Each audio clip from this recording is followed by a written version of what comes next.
Okay. Welcome everyone to our session on number 4, powerful programs, creating and holding space.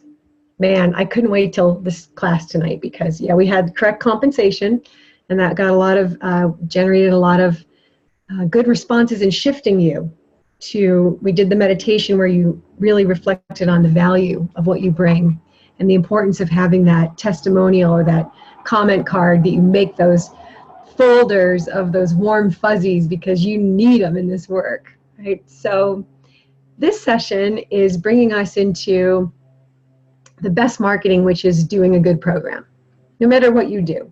You're a speaker, you're a consultant, you're a therapist, you're a drum circle facilitator, you all have different skills. And no matter what, this system will help. And I subtitled it Creating and Holding Space. It's the container, not the content. This is a really big principle that we tend to get, as a facilitator, we tend to get obsessed with the littlest details because we're so deep inside our craft. So I'm just going to be using, David, you as an example today, if that's okay. Okay. Tell me the name of the place where you're performing this event. It's called Sam and Dave's Market, downtown Modesto. And what time of day is this event? 10 a.m. So he's doing a 10 a.m. What is the thing called? Brunch Beats. Oh, Brunch Beats. They can have mimosas while they drum with him. Brunch Beats, $20 a person. Love that. You better trademark that ASAP. So when you're preparing for that, you can get really deep down in the content, right? Like David can be like, I can't decide if I should bring a cowbell or a samba bell. And so today what we're talking about is the wider picture, the what is the space and how do we create space and how do we hold space, how do we release space, and how do we debrief what just happened.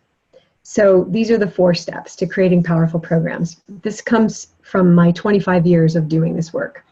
And believe me, in the beginning, I didn't do powerful programs. You know, I had some real disasters because I got so focused on little steps inside that I didn't have a wide enough understanding that if we weren't sitting in a good circle, no matter how good I was as a facilitator, the experience felt wobbly for the participants. No matter how good of a facilitator I was, if they didn't feel safe and they didn't have a sense of my presence in the circle, it wasn't very powerful. Especially when I had rooms that were ovals. If I didn't clear the clutter from the room, people felt affected by that.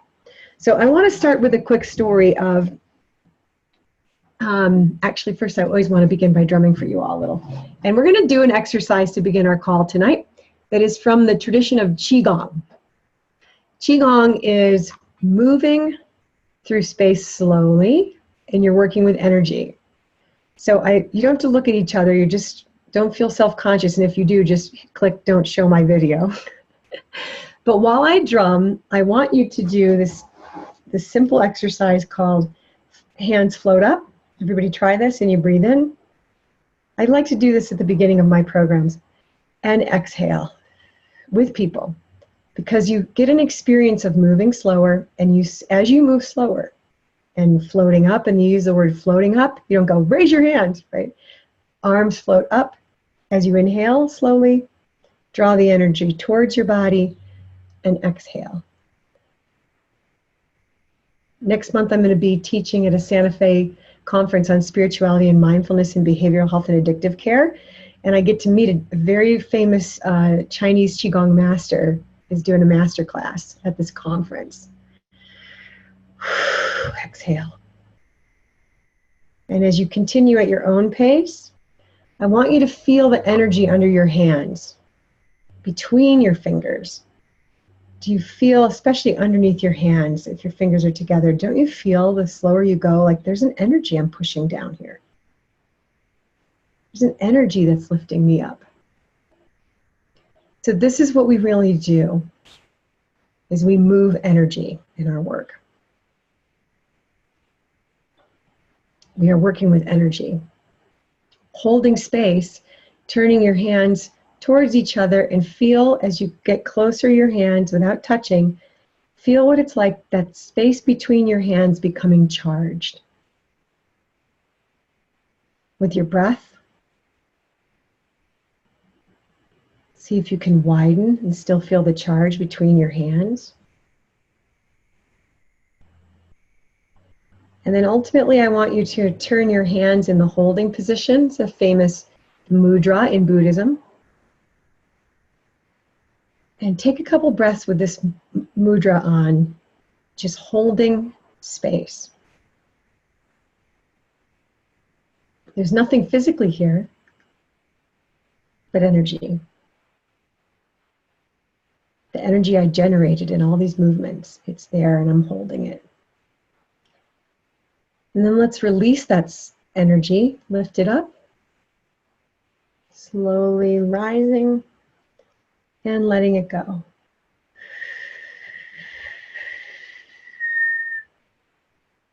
With any sound that feels correct for you. And hands float down with palms down, slowly, slowly.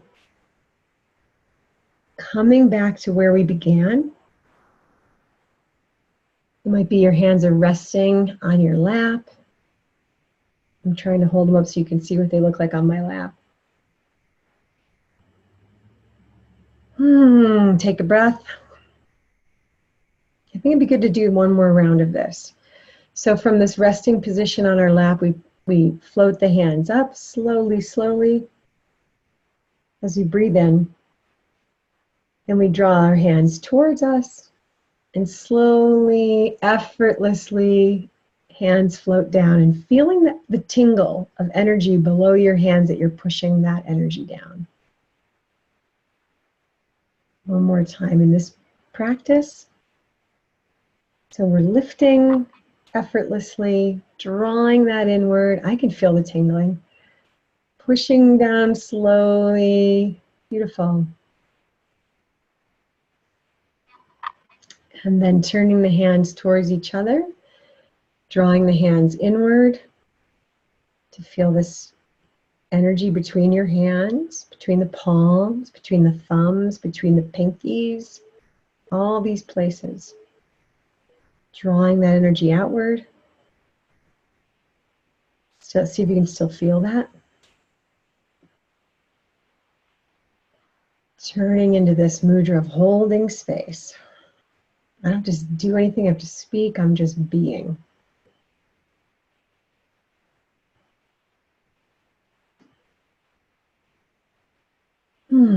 Take a breath. And then releasing.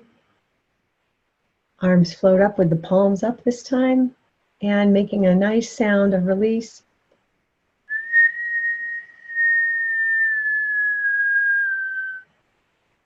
And coming back to that neutral beginning position.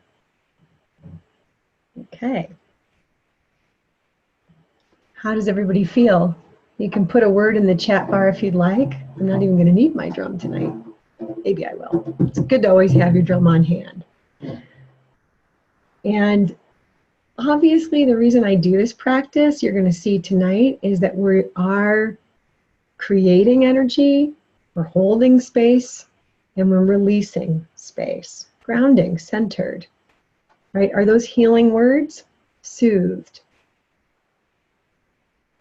You know, and if I walk into a space where I want to teach people or I facilitate people, I love the word focus. That's a good, you know, I'm always looking for mind, body, and spirit. So mind, focused, present. And that didn't take long. It took like 5 minutes. But I feel if I walked into a facilitation practice and I was kind of chaos, I'd just come running and there was traffic on the road and I had problems. Anybody been there? You know, life happens. Hasn't anybody been in this position? Raise your hand. I mean, just something goes on, right? It just, why does this happen? The day I'm getting ready for my event, you know, it's just like the law of something. So how we center ourselves and how we create space, hold space. This word holding space, it's not common in the Western language. It's very common in indigenous cultures. It means you don't look like you're maybe doing anything, but you're always holding space. Just your very presence with people for an hour is significant, depending on the presence you're bringing with you. You're scattered, that's going to have maybe a negative effect. You're deep and you're held. You're like me tonight. I was really excited to teach this class, but I still did a little centering practice because, you know, we live in a multitasking world and there's so much in a gig, usually for me. I got to think about the drums and the this and the that. And so I want to get it all set up so I have a moment to be centered. Centered is a good word, focused. Tonight in this call, you're going to have an opportunity to come away with 3 words that are your 3 words for the kind of space you want to create in your work, in your programs, in your teachings, in your work. And that always helps me focus. What are my 3 words? I want to be grounded, present, and focused. Those are good ones. Tonight, my words were like inspirational, clear communication, and reflective. So let's begin with this quote from Malidoma Somé. It's not on your handout, but I remembered my experience meeting him. He wrote the book Rhythm, Healing, and Community. He's a great drummer in Burkina Faso. And he said in his book, in a ceremony, you have to know how to begin and end, and the rest is up to spirit. And so how we set the space and how we release the space is the beginning and ending. And I want to share with you a couple of amazing ways to begin and end that I've learned from great people that I've coached in this program last year. That, you know, as we were going to do today, I open up at the end and say, who's got a tool to share with the group of how you begin or end, or, you know, this beginning is how we create the space and set the space. How do we release the space? How do we hold the space? And I'm going to close with a poem today. So that's the plan. And you'll have time to share your words. So to cover, the first thing is a story of the Toyota drum room. Believe it or not, Toyota used to have a drum room. They bought a lot of $80,000 worth of drums from Remo. Big, gorgeous, standing in Gomas. But it wasn't just that. You know, I went to the 4th floor at the Toyota headquarters in LA. I got off the elevator, Toyota drum room, right next to like quality assurance. And I opened the door and it's like tiki torches and masks and African fabrics on the walls. They didn't just buy drums. They created a drum room. Unfortunately, after 2 years, the drumming program, which was always something that all the new employees did, they did it for team building. They had a guy internally at Toyota leading the circles.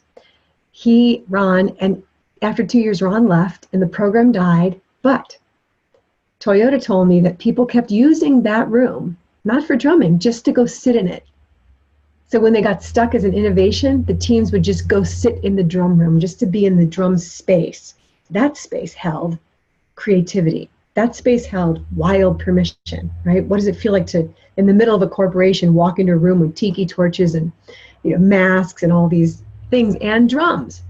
And yeah, sometimes the teams drummed and sometimes they just sat in the room. And that's a good example of how, what is the space? What does the space create? And the other example I have is when I was teaching in Joshua Tree at a retreat. We did a women's drum day in Joshua Tree. It's called Desert Drum for Women. And instead of planning what we were going to do in each space, my co-facilitator and I, all we did was walk the land and said, start in this place, go to that land, go and end here. We just chose 3 different locations on her land to begin, middle, and end. And then we were like, oh, then let's plug in what we're going to actually do when we're there. And I thought, I just learned something powerful from her as a co-facilitator, Luana Lynch. I learned to think more about the space and less about the content. It's the container.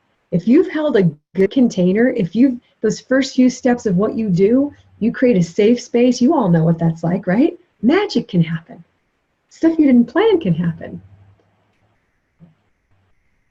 The last quick story before I get into these 4 keys is I recently went to teach at a university. I was teaching in the what was it called? Indigenous shamanic practices. It was in forgetting the title of this department. It was something with archaeology, ethno-archaeology or something. It's weird, but he found my book, Music Medicine, and he invited me. I get to the room, 32 students, they're seniors, and they're all sitting behind desks, but they're set in a circle because I asked them to be in a circle. Man, I was like, can I make this work? I don't want to insult the professor. So I did a little opening where I drummed for them, and then I stopped and I said, you know, is there any possibility we could shift the space? I would really love to somehow have everybody sitting in front of these desks. I feel like there's a wall between us all. So that was a good 5 to 10 minutes of resetting a room. You only have an hour and you're thinking to yourself, I'm going to seriously spend 10 minutes of changing a room? Because this is why we don't do this. But that change of space made all the difference. And you can always, when you're faced with that, you can always make that an activity. We're going to do a team building experience. You have 3 minutes to change this room, and I'm going to time you, and I'm going to drum, and when you hear the drum stop, be in your chair, go. You know, you can always do something creative. That night I wasn't feeling so creative. I just had everybody change the space. And I'm glad I stopped and did that. You know, so David has to think about, I'm going to be in a kind of an interesting space. How can I set that? For me, I bring a rug. I bring a rug and I bring a small altar cloth, depending on the size of the group, and I have a circular altar cloth in my car so that I'm ready to have something that defines my circle, that defines where is this experience happening. A centerpiece will always do that. In research, elderly people sitting in an Alzheimer's center, sitting across from each other at a table, they had less social interaction and more social interaction when there was a flower pot in the center. The centerpiece creates, oh, here's my circle because here's the center. So I was so glad I stopped and did that. The circle got much more cohesive, for sure. It was more inclusive. And there was less hiding with cell phones texting under the table. I mean, there was a practical thing too, if you've ever faced that, which I've faced in many corporate boardrooms. Sadly. All right, so let's take a breath. So that's the agenda for tonight, my stories. You know what it's like when you rush and haphazardly set up a room. Anybody ever done that? You rush in and you're just like, I gotta talk, and things are not working, and right, that's not the energy we want to create. Ask yourself right now, what is the aesthetic I want to create in this topography of my session? It might be subtle. So write a few words on the chat bar now. What is the aesthetic? Sorry, Liliana, for the language skills, like the translation of aesthetic is like the beauty or the, the design, the beauty design. What is the design I want to create?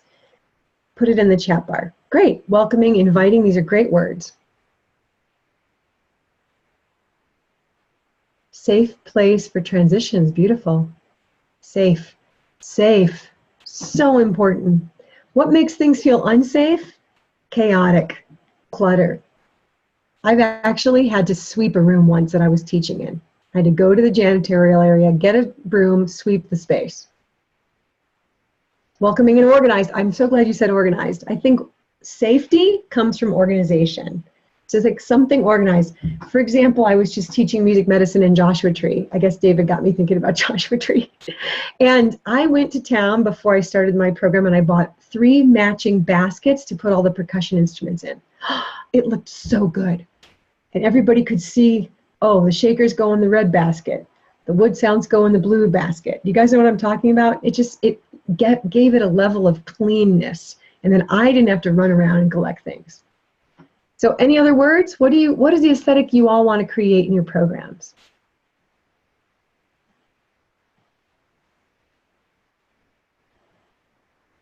Yeah, good, fun. These are good words. Here's the 4 steps. It makes the program more effortless, inspirational, spontaneous, and powerful. And this is an energy work as we practiced in the beginning. So the first step is setting the space. The second step is holding the space. That I find almost the more challenging because the first step I'm doing myself. I'm setting the space. Nobody's in the room. I'm setting it up. I am the space. Number 2 can be challenging. I'm holding space, but people are interrupting me and there's chaos and there's some noise outside. Anybody know what I mean? You know, something goes on, but I'm trying to hold that space, and that's going to depend on the group. And the third is releasing the space. I can't say enough about this beginning and ending. This is why we practiced and came back to center. Didn't that feel like a closure? So this is about the closure, the one-word share. Sometimes I have everybody in the group hold their hands out, and we raise up all the good juju, whatever you want to call it, the good energy we've created here today, and we're going to share it with the world, places where it needs to go. Maybe send it to someone that couldn't be here with us. Ready, go, release it. My friend Summer Law, she does this beautiful ending. She works with inner city youth in Compton. She does the singing bowl dedication to end her programs. So she goes around the circle. Each person says someone they want to dedicate energy to at the close of the circle. She rings a singing bowl after they've said their name. And these are kids who, a lot of their friends were killed in gang wars. So there's a lot of dedication. Sometimes it's to the next kids that are coming here in this program, whatever it is. But I love that thought of a nice, she does it every time, the singing bowl dedication. So naming how you begin and end. And then the final step, number 4, back to you do it yourself. Well, sometimes you do it with help of others, debriefing. Listen, if we don't debrief somehow, and I'd love to hear from you guys how you debrief if you want to put it in the chat bar. Debriefing means reflecting.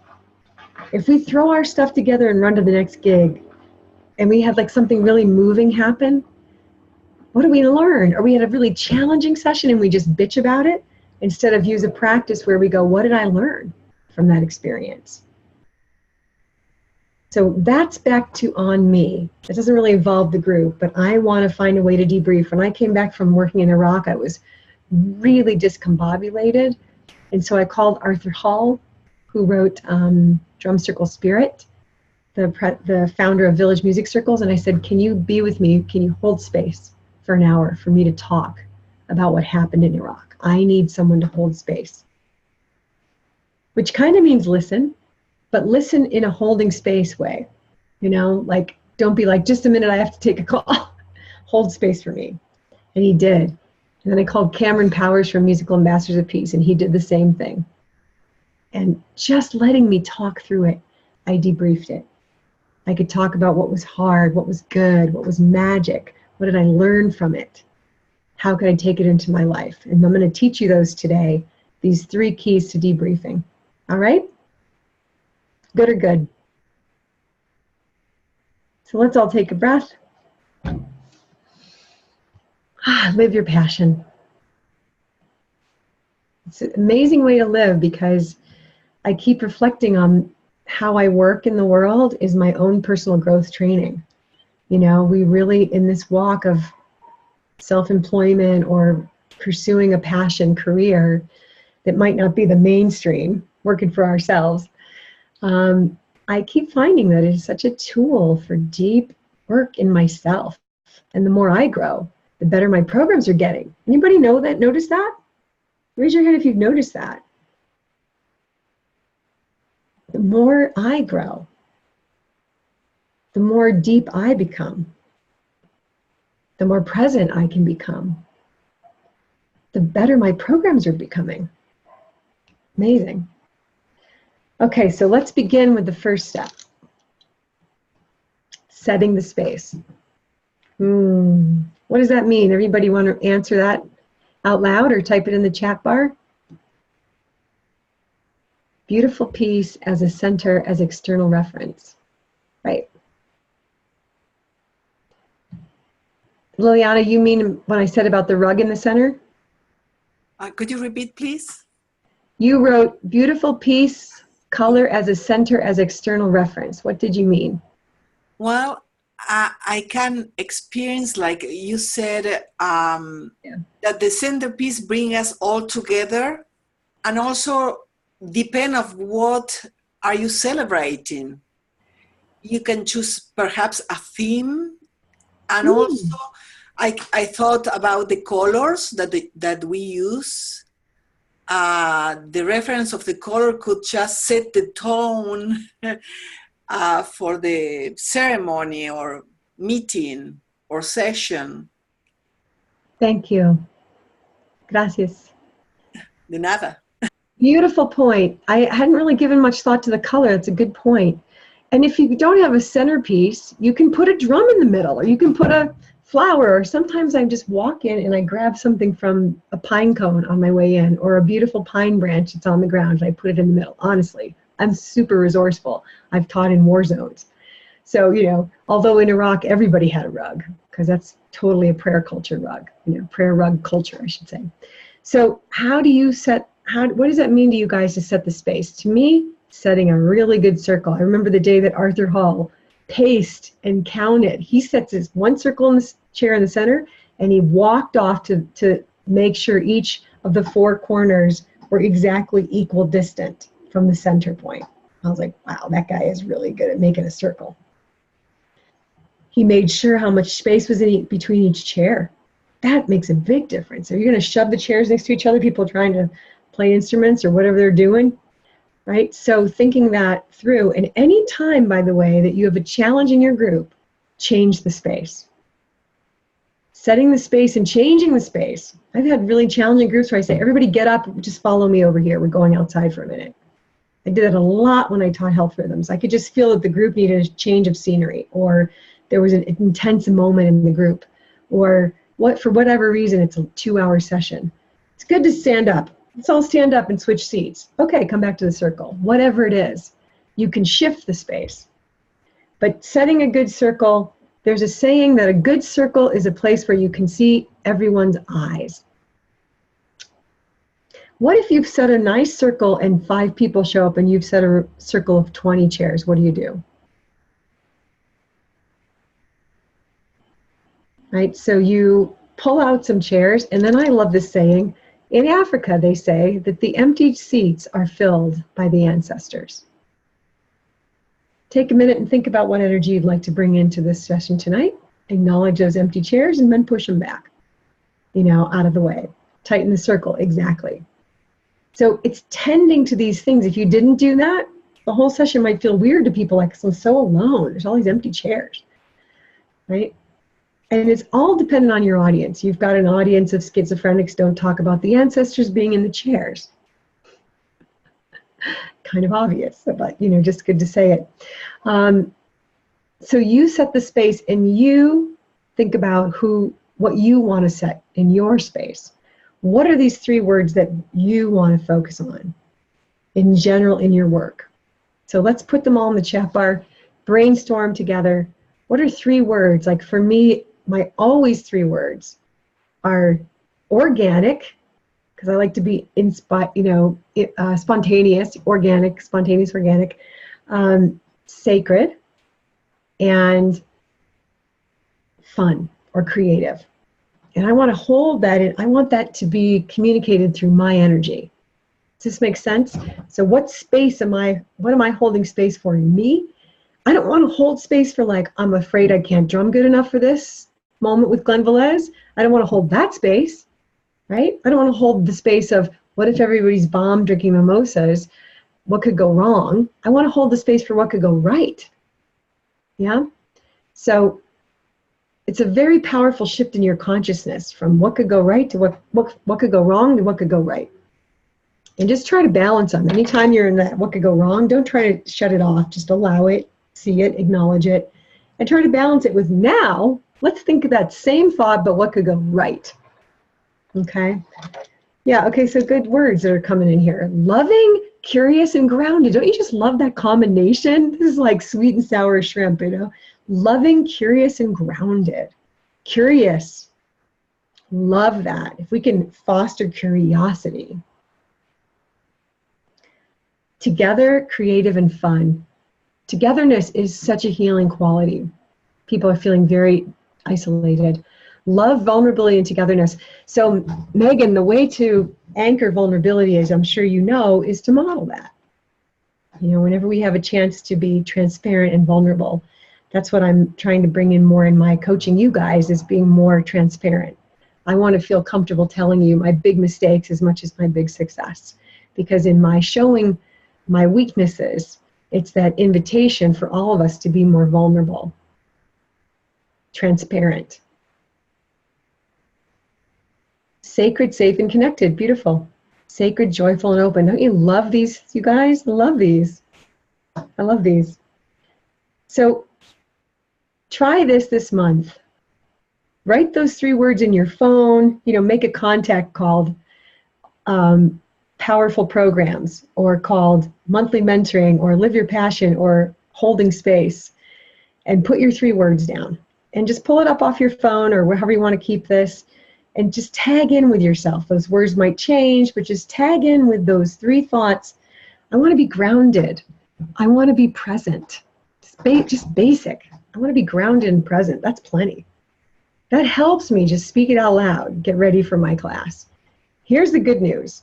That sort of pre-preparation does not take that long. I once was getting ready to walk into a talk from Joan Borsenko, great author, and she wasn't on stage, and they were introducing her, and she was in the hall by herself, sitting on a chair, meditating. And I was looking at this whole situation. I was like the last person in the room, and I know Joan, and I just sat and held space. I didn't speak. I just sat a couple chairs down, held space. Then I heard people clapping, and she got up and walked in.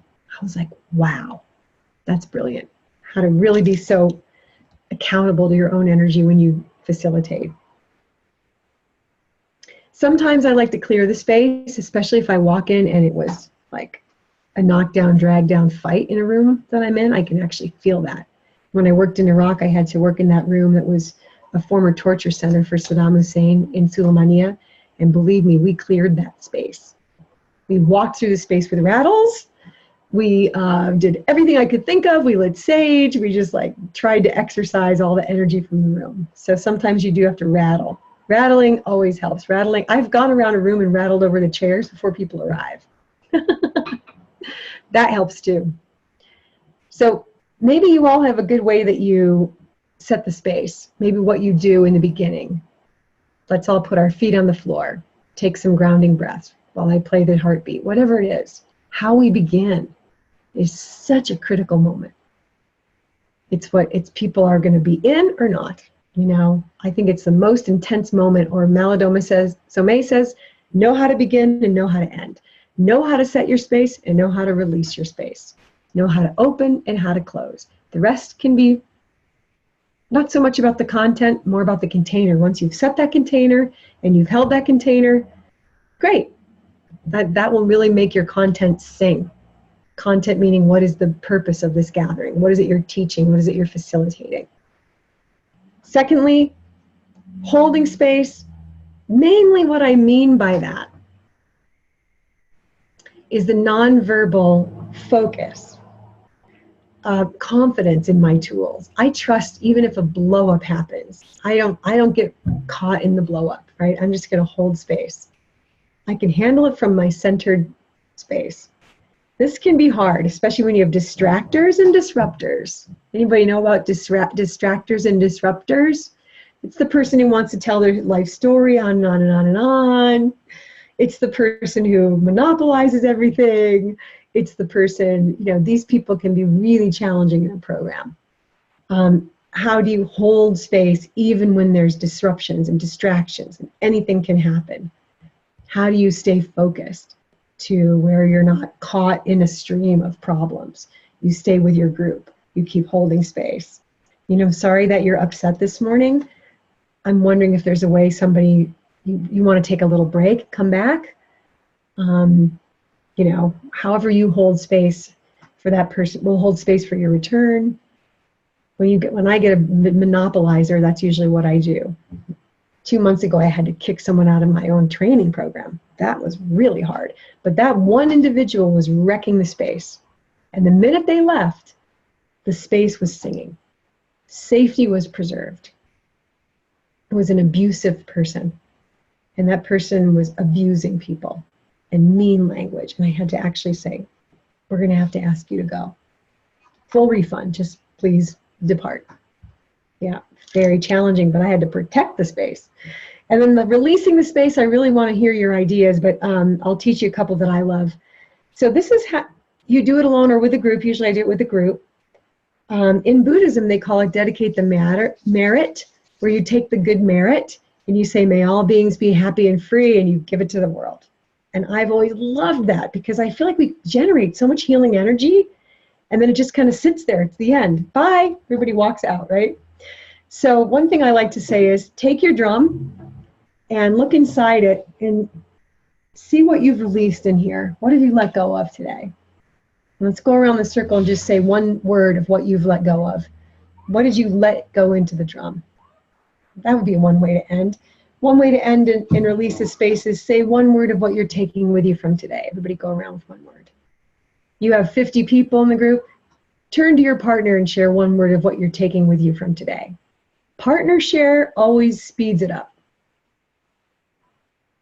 And there's more deep depth in sharing when I have a partner to share with, because I don't have to say it in front of the group. I was teaching health rhythms training in Korea, in Seoul. And after I would teach a segment, I would always say, now it's time for Q&A. Any questions? Nothing, not a word. So by day 2, I realized this is a very shy culture and people don't talk in front of the group. So I said, now I want you to partner up with someone and take 5 minutes to chat about what I just taught. The room erupted in sound.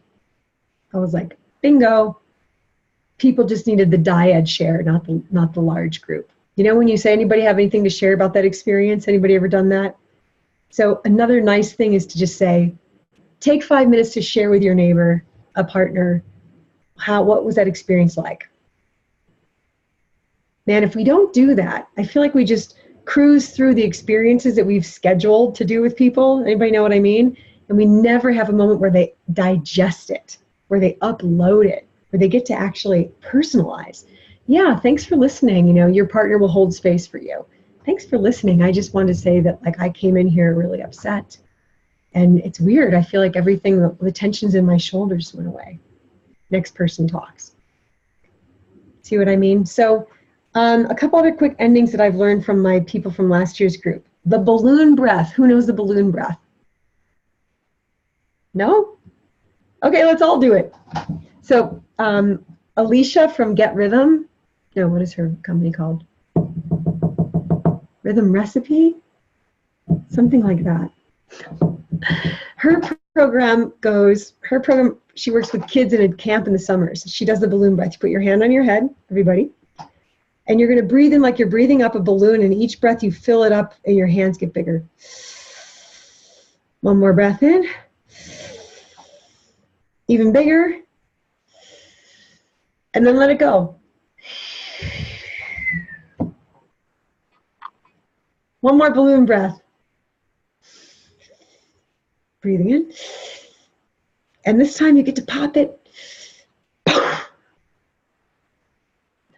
So she showed me that. Another woman, Grace Hussey in our group, she goes around, she says to the group at the end, she has them put down their drums and she says, I want to tell everybody that I feel like I receive just as much as I give in this work. And I want to thank you all for coming. So I'm going to come around and just give a little drum beat over your heart. And if anybody has heart problems or doesn't want to receive that, just hold up your hand. You have to say a word and I'll move on. And she just goes around the circle and drums to each person's heart. That's her kind of signature release in closing. Oh yeah, we had a guy last year, Marcus from Latin America, and he taught us his one word, he calls it the walkabout one word share.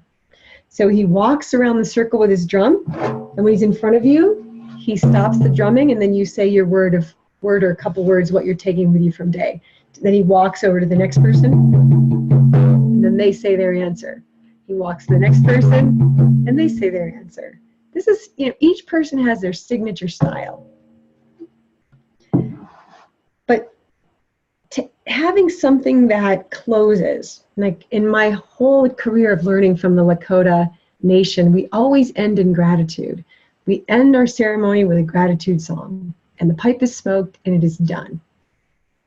And I think closure really helps. So we have set the space, we've held the space, and now we close. I'm going to change it to close the space. I don't know about releasing. Close the space, or it might be releasing it, bringing it off into the world. Now, step 4 is your debriefing. So this sometimes happens for me while I'm picking up instruments. It might happen when I run into the staff and I go, hey, what happened to Mrs. Jones today? What do you guys know anything what's going on with her? You know, debriefing. She had this amazing experience telling the story. And here's the questions. I didn't put this in your handout, so write these down. This is very functional. I learned it from my friend Soleil Hepner, who is an instructor for Phoenix Rising Yoga Therapy. 1, what happened? What happened? That's a really important question. Because sometimes we do a program, we don't even know what happened. What happened? What did I learn? How do I bring it into my life? And when I say what happened, I usually think of the magic moment. One of my favorite debriefs, when I get a group of facilitators and we sit down after a program, I say, what was your magic moment? And we go around the circle. So what was your magic moment at your last program? Anybody want to share? At your last anything that you do?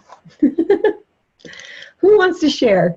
What was a magic moment that's happened at a recent program for you? Sure, go ahead. So I did a community drum circle in a park, and I had a young woman who, she's probably 13, and either very early in her life or recent, I'm not exactly sure, but she was now blind.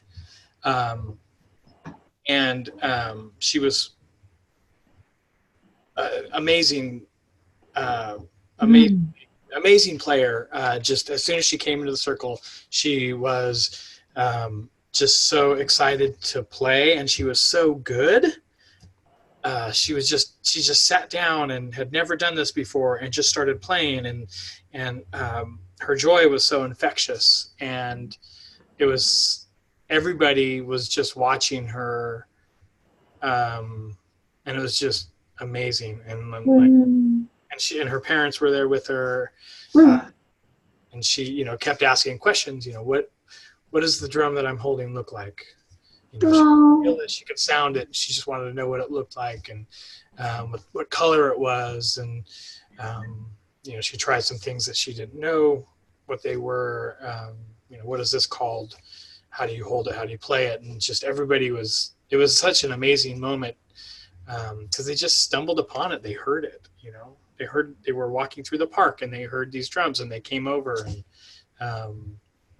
it was pretty amazing. So that was, yeah. That was Give him a Zoom applause. That is a classic magic moment story. And then when you left that circle, didn't that affect you? Yeah. I get reaffirmed the power and the reason why I do it. The reason why we all do it. That's for that reason. So, and they've already RSVP'd on the next meetup drum circle, so I'm sure I'll see them again. So, woo! Yeah. Beautiful. Thank you so much for sharing that. It's very inspiring. Okay, you want to share your story you typed in the chat bar over here? Oh, I can't hear you. You're unmuted.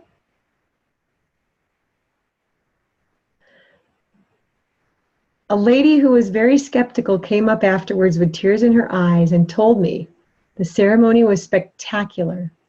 And she was so surprised. Yep. It was a tribute because she had a lot of doubters in the room. Thank you. That is for sure what happens, right? I'd love to problem solve how come you're not getting sound in a minute. But that's a very powerful aspect of this. Everybody who saw that magic moment with David, everybody who saw that magic moment with you, it's a when you can call attention to that, it shifts the doubters, right?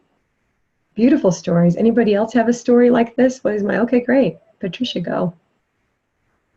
Recently, I was at an assisted living place, and there was a lady that came in towards the beginning of everybody getting set up, and I was handing out different drums, and it was a fairly large frame drum and mallet. I handed to her, and she was, oh, no, I can't play that big drum. And I was like, yes, you can. Just give it a little try.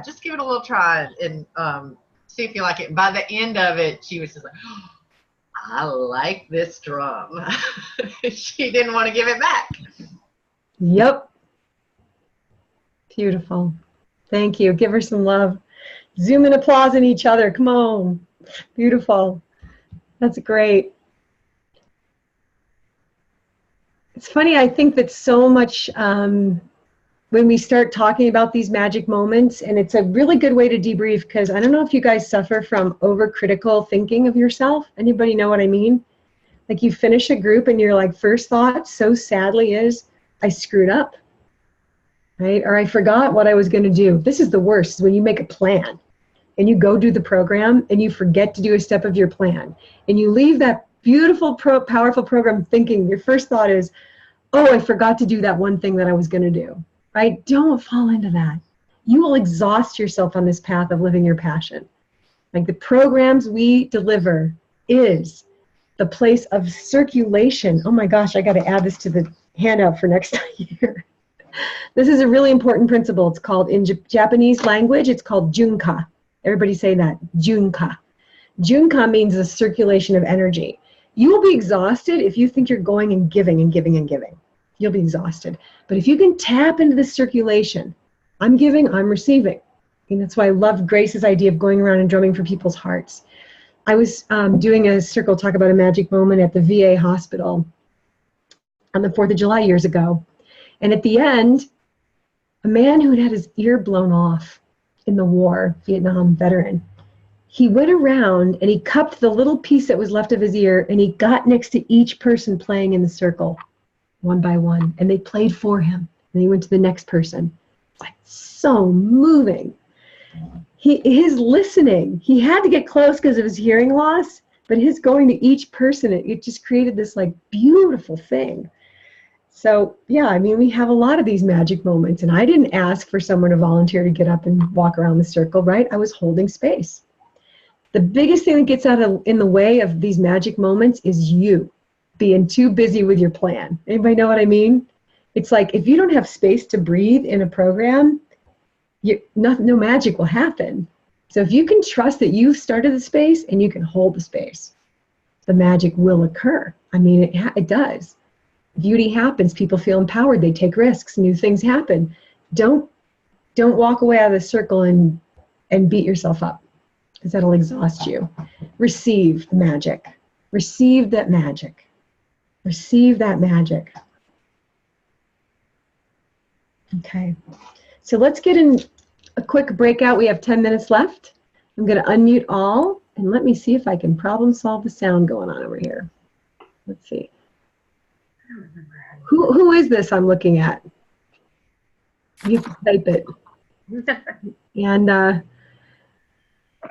want to just oh yeah, Carol, I know your Acorn to Oak.